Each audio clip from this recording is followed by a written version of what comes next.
এখনও যথেষ্ট পরিস্থিতি তৈরি হয়েছে একটা ছেলেকে গ্রেফতার করার মতো, কারণ সে তো রাষ্ট্র বিরোধী কাজ করছে আমি বলবো, কারণ রাষ্ট্রের যত রকম কার্যক্রম সে বন্ধ করে দিচ্ছে।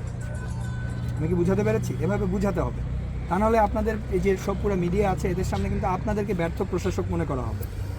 আমি সেটা চাই না। সবাই আপনারা টিচার, আমাদের শ্রদ্ধার্য, আপনারা কি পারবেন একটু ট্যাকেল দিতে? এভাবে বুঝাতে হবে, ঠিক আছে? এই যে এখানে মেয়েরা আছে, আমরা তো ফুল এক ইয়াতেও যেতে পারছি না, মেয়েদের we don't touch, we don't push the girls. এটা তো খুবই একটা মেয়ে ইনজুর্ড হয়েছে তাদের জন্য, তারা নিজেরাই দাঁড়ায় থেকে এমনভাবে একজন একজনের গায়ের উপর দাঁড়িয়ে আছে, তারা সত্যি গিয়ে তারাই একজন একজনকে ধাক্কা দিয়ে ফেলে দিচ্ছে। কেন একটা মেয়েকে কেন রাস্তার সামনে দাঁড় করাতে হবে? আমি আমার দাবি আদায় করতে চাইলে আমি ছেলে আসবো, মেয়েকে কেন আমি এখন রাস্তার ওখানে দাঁড় করায় দিব? সে তো ধাক্কা খেয়ে পড়ে গেলে তার দায়িত্ব কে নিবে?